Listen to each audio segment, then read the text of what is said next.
ஓம் சாந்தி. பிப்ரவரி 28, 2024. காலை முரளி பாப்தாதா மதுபன். இனிமையான குழந்தைகளே, சிவ ஜெயந்தியே கீதை ஜெயந்தி என்பதையும் அதன் பின்னர் கீதையின் மூலம் ஸ்ரீ கிருஷ்ண ஜெயந்தி இடம்பெறுகிறது என்பதையும் பாரத மக்களுக்கு நிரூபியுங்கள். கேள்வி: எந்த ஒரு சமய ஸ்தாபனைக்கும் பிரதான அடிப்படையாக உள்ளது என்ன? சமய ஸ்தாபகர்கள் மேற்கொள்ளாத, ஆனால் தந்தை மாத்திரமே மேற்கொள்ளும் பணி எது? பதில்: எந்த சமய ஸ்தாபனைக்கும் தூய்மை சக்தி தேவைப்படுகிறது. தூய்மையின் சக்தியின் அடிப்படையிலேயே சகல சமயங்களும் ஸ்தாபிக்கப்படுகின்றன. எவ்வாறாயினும் எந்த சமய ஸ்தாபகர்களினாலும் எவரையும் தூய்மையாக்க முடியாது. ஏனெனில் சமயங்கள் ஸ்தாபிக்கப்படும் பொழுது இது மாயையின் ராஜ்யமாக இருப்பதால் அவர்கள் அனைவரும் தூய்மையற்றவர்கள் ஆகிவிட்டார்கள். தூய்மையற்றவர்களை தூய்மையாக்க வேண்டியது தந்தையின் கடமை மாத்திரமே. அவர் மாத்திரமே தூய்மை ஆகுவதற்கான ஸ்ரீமத்தை கொடுக்கின்றார். பாடல்: இப்பாவ உலகிலிருந்து எங்களை அகற்றி ஓய்வும் சௌகரியமும் நிறைந்த இடத்திற்கு அழைத்து செல்லுங்கள். ஓம் சாந்தி. பாவ உலகம் எது, புண்ணிய உலகம் அதாவது தூய உலகம் எது என்பதை இப்பொழுது குழந்தைகளாகிய நீங்கள் புரிந்து கொண்டிருக்கிறீர்கள். உண்மையில் இந்த பாரதமே பாவ உலகமாகும். பின்னர் பாரதமே புண்ணிய உலகம் அதாவது ஸ்வர்க்கமாகின்றது. பாரதம் வைகுந்தமாக இருந்தது. பாரதம் ஆழ் நரகமாகிவிட்டது. ஏனெனில் அவர்கள் தொடர்ந்தும் காமச்சிதையில் எரிகின்றார்கள். அங்கே எவரும் காமச்சிதையில் எரிவதில்லை. அங்கே காமச்சிதை இருப்பதில்லை. சத்யுகத்தில் காமச்சிதை உள்ளது என்று நீங்கள் கூறுவதில்லை. இந்த விஷயங்கள் புரிந்து கொள்ளப்பட வேண்டும். அனைத்திற்கும் முதலில் ஒரு கேள்வி எழுகிறது. தூய்மையற்றதும் சந்தோஷமற்றும் உள்ள பாரதம் நிச்சயமாக தூய்மையாகவும் சந்தோஷமாகவும் இருந்தது. அவர்கள் ஆதி சனாதன இந்து சமயத்தை பற்றியும் பேசுகிறார்கள். ஆனால் யார் ஆதி சனாதன மக்கள் என்று அழைக்கப்படுகிறார்கள்? ஆதி என்பதன் அர்த்தம் என்ன? அனாதி என்பதன் அர்த்தம் என்ன? ஆதி என்றால் சத்யுகம் என்று அர்த்தமாகும். சத்யுகத்தில் இருந்தவர்கள் யார்?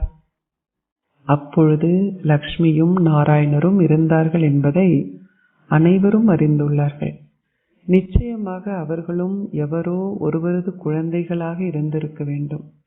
ஆகவே அவர்கள் சத்யுகத்தின் அதிபதிகள் ஆகினார்கள்.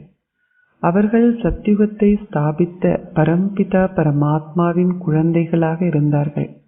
ஆனால் இந்த நேரத்தில் கலியுகத்தில் அவர்கள் தம்மை அவரது குழந்தைகளாக கருதுவதில்லை. அவர்கள் தம்மை அவரது குழந்தைகள் என்று கருதி இருந்தால் அவர்களுக்கு தந்தையை தெரிந்திருக்கும். ஆனால் அவர்களுக்கு அவரை தெரியாது. கீதையில் இந்து சமயம் குறிப்பிடப்படவில்லை. கீதையில் பாரதம் என்ற பெயர் குறிப்பிடப்பட்டுள்ளது. அவர்கள் ஹிந்து மகாசபையை சார்ந்தவர்கள் என்று அழைக்கப்படுகிறார்கள். ஸ்ரீமத் பகவத்கீதையே சமய நூல்கள் அனைத்திற்கும் தாயான ரத்தினமாகும். அவர்கள் கீதை ஜெயந்தியையும் அத்துடன் சிவ ஜெயந்தியையும் கொண்டாடுகிறார்கள். எப்பொழுது சிவ ஜெயந்தி என்பதை நீங்கள் அறிந்திருக்க வேண்டும். அதன் பின்னர் ஸ்ரீ கிருஷ்ண ஜெயந்தி இடம்பெறுகிறது. சிவ ஜெயந்தியின் பின்னர் கீதை ஜெயந்தி இடம்பெறுகிறது என்பதை குழந்தைகளாகிய நீங்கள் இப்பொழுது அறிந்துள்ளீர்கள். கீதை ஜெயந்தியின் பின்னர் ஸ்ரீ கிருஷ்ண ஜெயந்தி இடம்பெறுகிறது. கீதை ஜெயந்தியின் மூலமே தேவ தர்மம் ஸ்தாபிக்கப்படுகிறது. கீதை ஜெயந்திக்கு மகாபாரதத்துடன் தொடர்புள்ளது. அதில் யுத்தம் பற்றிய விஷயங்கள் குறிப்பிடப்பட்டுள்ளன. யுத்த களத்தில் 3 வகையான சேனையினர் இருந்தார்கள் என்று அவர்கள் காட்டுகிறார்கள். அவர்கள் யாதவர்களையும் கௌரவர்களையும் பாண்டவர்களையும் காட்டுகிறார்கள். யாதவர்களே ஏவுகணைகளை தயாரித்தவர்கள். அவர்கள் மது அருந்தியவாறு ஏவுகணைகளை வெளிப்படுத்துகிறார்கள். இப்பொழுது உண்மையிலேயே ஏவுகணைகள் புதிதாக கண்டுபிடிக்கப்படுகின்றன என்பது உங்களுக்கு தெரியும். அவர்கள் தமது சொந்த குலங்களை அழிப்பதற்காக ஒருவரை ஒருவர் பயப்படுத்துகிறார்கள். அவர்கள் அனைவரும் கிறிஸ்துவர்கள். ஐரோப்பிய மக்களும் அதே யாதவர்கள். எனவே இது அவர்களின் ஒன்று கூடல். அவர்கள் தம் மத்தியில் யுத்தம் செய்து தம்மை தாமே அழித்தார்கள். முழு ஐரோப்பாவும் அதில் உள்ளடக்கப்பட்டுள்ளது. இஸ்லாமியர்கள், பௌத்தர்கள், கிறிஸ்துவர்கள் அனைவருமே இதில் உள்ளடங்கி இருந்தார்கள். இங்கே கௌரவர்களும் பாண்டவர்களும் உள்ளார்கள். கௌரவர்களும் அழிக்கப்பட்டதால் பாண்டவர்கள் வெற்றி பெற்றார்கள். இப்பொழுது எழுகின்ற கேள்வி, இலகு ராஜயோகத்தையும் இலகு ஞானத்தையும் கற்பித்து உங்களை அரசர்களுக்கெல்லாம் அரசராக்கிய கீதையின் கடவுள் யார்? அதாவது தூய உலகை ஸ்தாபித்தவர் யார்? அதனை செய்ய ஸ்ரீகிருஷ்ணர் வந்தாரா? கௌரவர்கள் கலியுகத்தில் இருந்தார்கள். கௌரவர்களதும் பாண்டவர்களது காலத்தில் எவ்வாறு ஸ்ரீகிருஷ்ணர் வர முடியும்? அவர்கள் ஸ்ரீ கிருஷ்ண ஜெயந்தியை கொண்டாடுகிறார்கள். சத்யுக ஆரம்பத்தில் அவர் 16 ஸ்வர்க்க கலைகள் நிறைந்தவராக இருந்தார். ஸ்ரீ கிருஷ்ணரின் பின்னர் 14 ஸ்வர்க்க கலைகள் நிறைந்த ராம ஜெயந்தி இடம்பெற்றது. ஸ்ரீ கிருஷ்ணர் அரசர்களுக்கெல்லாம் அரசராக, அதாவது இளவரசர்களுக்கெல்லாம் இளவரசராக இருந்தார். விகாரம் நிறைந்த இளவரசர்களும் ஸ்ரீ கிருஷ்ணரை வழிபடுகிறார்கள். ஏனெனில் அவர் 16 ஸ்வர்க்க கலைகளும் நிறைந்த சத்யுகத்தின் முழுமையான இளவரசர் என்பதையும் தாங்களோ விகாரம் நிறைந்தவர்கள் என்பதையும் அவர்கள் அறியாதுள்ளார்கள். நிச்சயமாக இளவரசர்கள் இவ்வாறு கூறுவார்கள். இப்பொழுது சிவ ஜெயந்தி வரவுள்ளது. ஆலயங்களில் அவரது பரமாத்மாவின் மிகப்பெரிய உருவங்கள் உள்ளன. அவை அஷரீரியான சிவனின் ஆலயங்களாகும். அவர் மாத்திரமே பரம்பிதா பரமாத்மா என்று அழைக்கப்படுகின்றார். பிரம்மாவும் விஷ்ணுவும் சங்கரரும் தேவர்கள் ஆவார்கள். சிவ ஜெயந்தி பாரதத்தில் மாத்திரமே கொண்டாடப்படுகிறது. சிவ ஜெயந்தி இப்பொழுது வரவுள்ளது. சிவன் மாத்திரமே ஞானக்கடல், அதாவது உலகை தூய்மையாக்குகின்ற பரம்பிதா பரமாத்மா என்று அழைக்கப்படுகின்றார் என்பதை நீங்கள் விளங்கப்படுத்தி அதனை நிரூபிக்க வேண்டும். காந்திஜியும் இதனை பாடுவதுண்டு. ஆனால் அவர் ஸ்ரீ கிருஷ்ணரின் பெயரை குறிப்பிடுவதில்லை. எனவே இப்பொழுது எழுகின்ற கேள்வி, இது கீதை ஜெயந்தியை பிறப்பிக்கும் சிவ ஜெயந்தியா அல்லது கீதை ஜெயந்தியை பிறப்பிக்கும் ஸ்ரீ கிருஷ்ண ஜெயந்தியா? ஸ்ரீ கிருஷ்ண ஜெயந்தி சத்யுகத்திலேயே இடம்பெறுகிறது என்று கூறப்படுகிறது. சிவனின் ஜெயந்தி எப்பொழுது என்பது எவருக்கும் தெரியாது. சிவனே அஷரீரியான பரம்பிதா பரமாத்மா ஆவார். அவர் சங்கம யுகத்திலேயே உலகை படைத்தார். சத்யுகத்தில் ஸ்ரீ கிருஷ்ணரின் ராஜ்யமே நிலவியது. எனவே நிச்சயமாக சிவ ஜெயந்தி அதற்கு முன்னரே இடம்பெற்றிருக்க வேண்டும். பிராமண குலத்தின் அலங்காரங்களும் சேவையில் மும்முரமாக ஈடுபட்டிருக்கின்றவர்களும் இந்த விஷயங்களை தமது புத்தியில் கிரகித்து சிவ ஜெயந்தியின் மூலமே கீதை ஜெயந்தி இடம்பெறுகிறது என்பதை பாரத மக்களுக்கு எவ்வாறு விளங்கப்படுத்தி நிரூபிக்க வேண்டும் என்பதை புரிந்து கொண்டிருக்க வேண்டும். அதன் பின்னர் கீதையிலிருந்து ஸ்ரீ கிருஷ்ண ஜெயந்தி, அதாவது அரசர்களுக்கெல்லாம் அரசர்களின் ஜெயந்தி இடம்பெறுகிறது. ஸ்ரீ கிருஷ்ணர் தூய உலகின் அரசர். அது அங்குள்ள ராஜ்யமாகும். ஸ்ரீ கிருஷ்ணர் அங்கு பிறப்பெடுத்து கீதையை கூறவில்லை. சத்யுகத்தில் மகாபாரத யுத்தம் இடம்பெற்றிருக்க முடியாது. அது நிச்சயமாக சங்கம யுகத்திலேயே இடம்பெற்றிருக்க வேண்டும். இந்த விஷயங்களை குழந்தைகளாகிய நீங்கள் மிகவும் தெளிவாக விளங்கப்படுத்த வேண்டும். பாண்டவர்களதும் கௌரவர்களதும் ஒன்று கூடல் மிகவும் பிரபல்யமாகும். ஸ்ரீ கிருஷ்ணரே பாண்டவர்களின் தலைவர் என காட்டுகிறார்கள். அவர் இலகு ராஜயோகத்தையும் இலகு ஞானத்தையும் கற்பித்தார் என அவர்கள் நம்புகிறார்கள். உண்மையில் யுத்தம் போன்றவற்றுக்கான எந்த கேள்விக்கும் இடமில்லை. பரம்பிதா பரமாத்மா பாண்டவர்களுக்கு இலகு ராஜயோகத்தை கற்பித்ததால் அவர்களே வெற்றி ஈட்டினார்கள். அவர்களே 21 பிறவிகளுக்கு சூரிய சந்திர வம்சத்திற்கு உரியவர்கள் ஆகினார்கள். ஆகையால் அனைத்திற்கும் முதலில் இந்து மகா சபையினருக்கு விளங்கப்படுத்துங்கள்.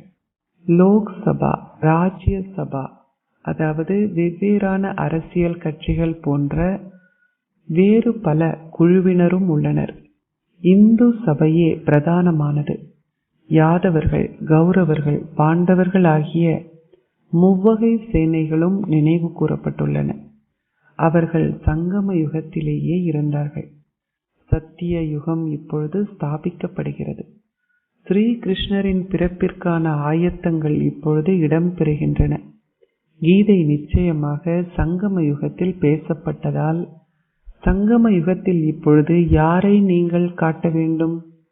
ஸ்ரீ கிருஷ்ணரால் இங்கு இப்பொழுது வர முடியாது. அவர் ஏன் தூய உலகை விட்டு தூய்மையற்ற உலகிற்குள் வர வேண்டும்?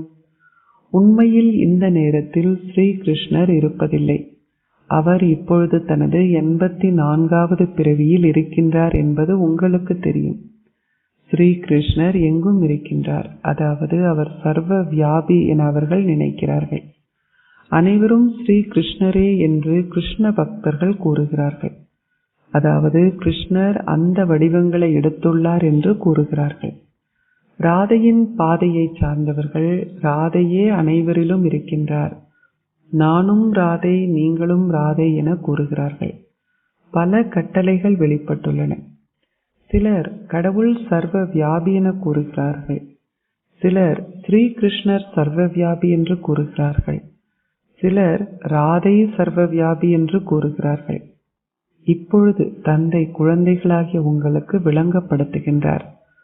அந்த தந்தை உலக சர்வ சக்திவான் என்பதால் அவர்கள் அனைவருக்கும் விளங்கப்படுத்தும் அதிகாரத்தை குழந்தைகளாகிய உங்களுக்கு கொடுக்கின்றார். இந்து மகா சபையிடம் விளங்கப்படுத்துங்கள். அவர்களால் இவற்றை புரிந்து கொள்ள முடியும். அவர்கள் தம்மை சமயப்பற்றுள்ளவர்கள் என்று கருதுகிறார்கள். அரசாங்கம் எந்த ஒரு குறிப்பிட்ட சமயத்திலும் நம்பிக்கை கொள்வதில்லை. அவர்களும் குழப்பமடைந்திருக்கிறார்கள். பரமாத்மாவான சிவன் அஷரீரியான ஞானக்கடல் ஆவார். வேறு எவரையும் ஞானக்கடல் என அழைக்க முடியாது. அவர் இங்கு நேரடியாக வந்து உங்களுக்கு இந்த ஞானத்தை கொடுக்கும் பொழுதே ராஜ்யம் ஸ்தாபிக்கப்பட முடியும். அதன் பின்னர் ராஜ்யம் இழக்கப்படுகிறது. உங்கள் ராஜ்யத்தை நீங்கள் இழக்கும் போது அவர் மீண்டும் ஒரு முறை நேரடியாக வருவார். பரமாத்மா சிவனே அஷரீரியான ஞானக்கடல் என்றும் சிவ ஜெயந்தியே கீதை ஜெயந்தியை பிறப்பிக்கிறது என்றும் நீங்கள் நிரூபிக்க வேண்டும். இதன் அடிப்படையில் நீங்கள் நாடகங்களை உருவாக்கும் பொழுது மக்களின் புத்தியிலிருந்து ஸ்ரீ கிருஷ்ணர் என்ற விஷயம் அகற்றப்படுகிறது. அஷரீரியான பரம்பிதா பரமாத்மா சிவன் மாத்திரமே தூய்மையாக்குகின்றவர் என்று அழைக்கப்படுகின்றார். சமய நூல்கள் அனைத்தும் மனிதரின் கட்டளைக்கு ஏற்ப மனிதர்களால் எழுதப்பட்டுள்ளன. பாபாவிடம் எந்த சமய நூலும் இல்லை. தந்தை கூறுகின்றார், நான் நேரடியாக வந்து குழந்தைகளாகிய உங்களை யாசிப்பவர்களில் இருந்து இளவரசர்கள் ஆக்கிய பின்னர் சென்று விடுகின்றேன். என்னால் மாத்திரமே இந்த ஞானத்தை நேரடியாக கொடுக்க முடியும். கீதையை உரைப்பவர்கள் அதனை உரைத்தாலும் கடவுள் அவர்கள் முன்னிலையில் இல்லை. கீதையின் கடவுள் முன்னிலையிலேயே இருந்தார் என்றும் அவர் சொர்க்கத்தை படைத்த பின்னர் திரும்பி சென்று விட்டார் என்றும் அவர்கள் கூறுகிறார்கள். அந்த கீதையை கேட்பதன் மூலம் அவர்களால் சொர்க்கவாசிகள் ஆகிவிட முடியுமா? ஒருவர் மரணிக்கும் பொழுது அவருக்கு கீதையை அவர்கள் வாசிக்கிறார்கள். அவர்கள் வேறு எந்த சமய நூல்களையும் வாசிப்பதில்லை. கீதையின் மூலமாகவே சொர்க்கம் படைக்கப்பட்டது என அவர்கள் நம்புவதால் அவர்கள் அதனை மாத்திரமே வாசிக்கிறார்கள். எனவே ஒரே ஒரு கீதை மாத்திரமே இருக்க வேண்டும். மற்ற சமயங்கள் அனைத்தும் பின்னரே வருகின்றன. வேறு எவராலுமே தாம் சொர்க்கவாசிகள் ஆகுவோம் என்று கூற முடியாது. அவர்கள் மக்களுக்கு கங்கை நீரை அருந்த கொடுக்கின்றார்கள். அவர்கள் யமுனை நீரை கொடுப்பதில்லை. கங்கை நீருக்கு மாத்திரமே முக்கியத்துவம் கொடுக்கப்படுகிறது. பல வைஷ்ணவர்கள் அங்கே சென்று கலசத்தில் அந்த நீரை கொண்டு வருகிறார்கள். அந்த நீரில் ஒரு துளியை சாதாரண நீருடன் கலந்து அருந்துவதன் மூலம் தமது நோய்கள் அனைத்தும் நீங்குகின்றன என்று அவர்கள் கூறுகிறார்கள். உண்மையில் ஞான அமிர்த அருவி மூலமே உங்கள் துன்பங்கள் 21 பிறவிகளுக்கு அகற்றப்படுகின்றன. உயிருள்ள ஞான கங்கையில் நீராடுவதன் மூலம் மக்களால் சொர்க்கவாசிகள் ஆக முடியும். எனவே நிச்சயமாக இறுதி நேரத்தில் ஞான கங்கைகள் வெளிப்பட்டிருக்க வேண்டும். எவ்வாறாயினும் நீர் நிறைந்த ஆறுகளும் உள்ளன. நீரை அருந்துவதன் மூலம் எவருமே தேவராக முடியும் என்றில்லை. இங்கே எவராயினும் சிறிதளவு ஞானத்தை கேட்டிருந்தாலும் அவர் சொர்க்கத்திற்கான உரிமையை பெற்றுக்கொள்கின்றார். இவர்கள் ஞான கடலான சிவபாபாவின் ஞான கங்கைகள். கீதை ஞானத்தை அருள்பவரான ஞானக்கடல் ஒரே ஒரு சிவனே அன்றி ஸ்ரீ கிருஷ்ணர் அல்ல. சத்யுகத்தில் எவருமே தூய்மையற்றவர்கள் இல்லை. எனவே அவர்களுக்கு ஞானம் கொடுக்க வேண்டியதில்லை. கடவுள் இங்கு அமர்ந்திருந்து இந்த விஷயங்கள் அனைத்தையும் விளங்கப்படுத்துகின்றார்.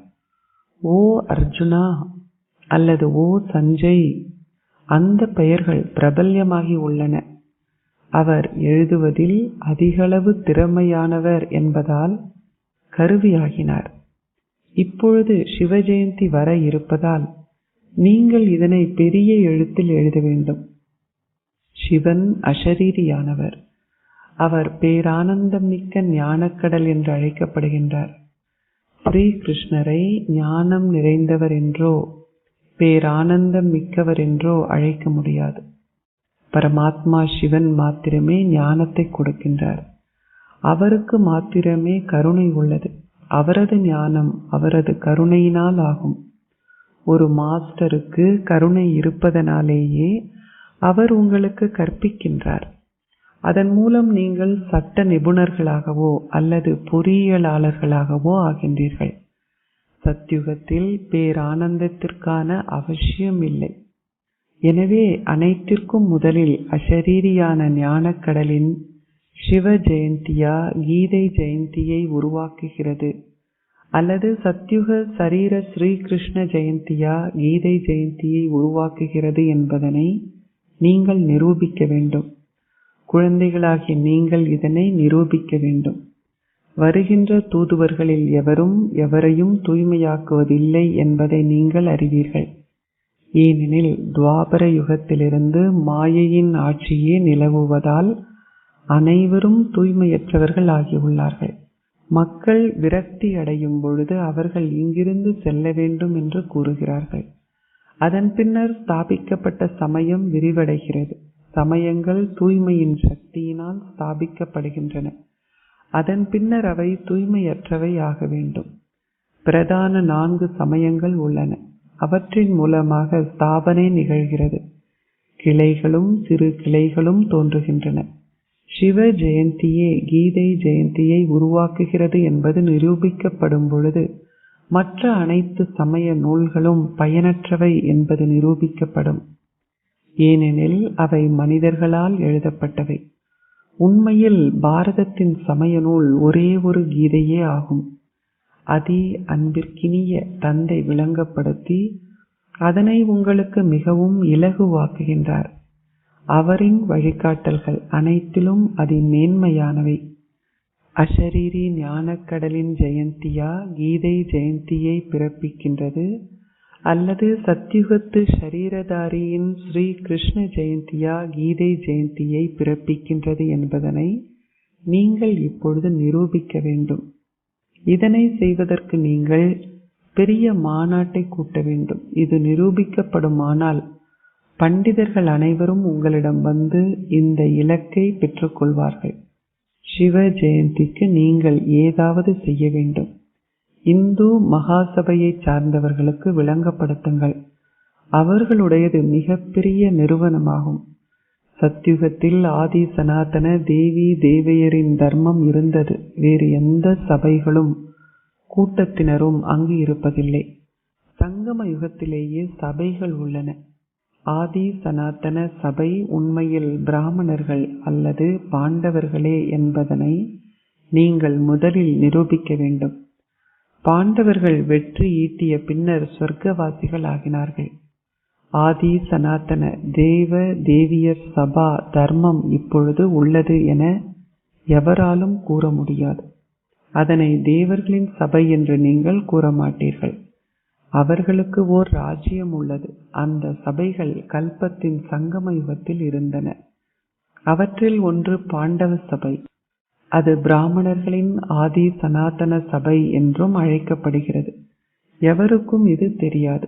ஸ்ரீ கிருஷ்ணரின் பெயரை கொண்ட பிராமணர்கள் எவரும் இல்லை. உச்சி குடுமியான பிராமணர்கள் பிரம்மாவின் பெயர் என்பதால் பெயரிடப்பட்டுள்ளனர். பிராமணர்களாகிய உங்களின் சபை பிரம்மாவின் பெயரை கொண்டது. இந்த விஷயங்கள் அனைத்தையும் விளங்கப்படுத்துவதற்கு விவேகமான ஒருவரே தேவைப்படுகின்றார். அவர் ஞானோதயத்தை பெற்றவராக இருப்பது அவசியமாகும். அசரீரி சிவன் மாத்திரமே தெய்வீக கண்ணை அருள்பவரான கீதையின் ஞானத்தை அருள்பவர். இந்த விஷயங்கள் அனைத்தையும் கிரகித்த பின்னர் மாநாடுகளை நடத்துங்கள். இவற்றை நிரூபிக்க முடியும் என்று உணர்கின்றவர்கள் ஒரு குழுவாக சேர்ந்து சந்திக்க வேண்டும். ஒரு யுத்த களத்தில் தளபதிகளதும் சபை உள்ளது. இங்கே ஒரு மகாரத்தியே கட்டளை தளபதி என்று அழைக்கப்படுகின்றார். பாபாவே படைப்பவரும் இயக்குனரும் ஆவார். அவர் சொர்க்கத்தை படைக்கின்றார் என்பதால் அவர் அதற்கான வழிகாட்டல்களை கொடுக்கின்றார். ஒரு மகா சபையை கூட்டி அதற்கு ஒரு தலைப்பை இடுங்கள். கீதையின் கடவுள் யார் என்பது நிரூபிக்கப்படும் பொழுது அனைவரும் அவருடன் யோகம் செய்ய வேண்டும் என்பதனை புரிந்து கொள்வார்கள். பாபா கூறுகின்றார், நான் ஒரு வழிகாட்டியாக வந்திருக்கின்றேன். நீங்கள் குறைந்தபட்சம் பறப்பதற்கேனும் தகுதியடைய வேண்டும். உங்கள் இறக்கைகளை மாயை துண்டித்து விடலால். யோகம் செய்வதன் மூலம் ஆத்மாக்களாகிய நீங்கள் தூய்மையாகி பறந்து செல்வீர்கள். அச்சா, இனிமையிலும் இனிமையான அன்பிற்குரிய, எப்பொழுதோ காணாமல் சென்று இப்பொழுது கண்டெடுக்கப்பட்டிருக்கும் குழந்தைகளுக்கு உங்கள் தந்தை தாயாக இருக்கும் பாப் தாதாவின் அன்பும் நினைவுகளும் காலை வந்தனங்களும். ஆன்மீக தந்தை ஆன்மீக குழந்தைகளுக்கு நமஸ்தே கூறுகின்றார். ஆன்மீக குழந்தைகள் ஆன்மீக தந்தைக்கு நமஸ்தே கூறுகின்றோம். தாரணைக்குரிய சாரம் 1.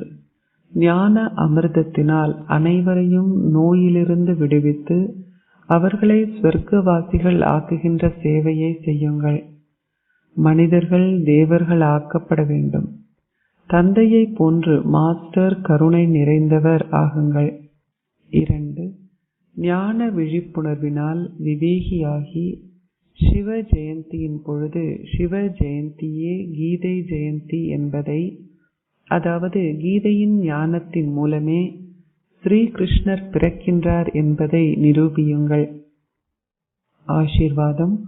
நீங்கள் உங்களுடைய நாளாந்த அட்டவணையின் ஒவ்வொரு செயலையும் மிக சரியாகவும் ஒரு யோகயுக்த முறையிலும் புரிந்து ஒரு தூய பூஜிக்க தகுதி வாய்ந்த ஆத்மா ஆகுவீர்களாக. தூய பூஜிக்க தகுதி வாய்ந்த ஆத்மாக்களின் அடையாளமானது அவர்களின் ஒவ்வொரு எண்ணமும் வார்த்தையும் செயலும் கனவுகளும் மிக சரியானவையாகவும் யோகயுக்தாகவும் இருக்கின்றன. அவர்களின் ஒவ்வொரு எண்ணத்திலும் ஏதோ அர்த்தம் இருக்க வேண்டும். கூற வேண்டும் என்பதற்காக அவர்கள் எதனையோ கூறியதாகவும் வார்த்தைகள் வெளிப்பட்டதாகவும் அவர்கள் எதனையோ கூறியதாகவும் எதுவோ நடைபெற்றதாகவும் இருக்கக்கூடாது. நாளாந்த அட்டவணைக்கு ஏற்ப தூய ஆத்மாக்கள் ஒவ்வொரு செயலிலும் மிக சரியானவர்களாகவும் யோகயுக்தாகவும் இருப்பார்கள். இதனாலேயே அவர்களின் ஒவ்வொரு செயலும் பூஜிக்கப்படுகிறது. அதாவது அவர்களின் நாளாந்த அட்டவணை முழுவதும் பூஜிக்கப்படுகிறது.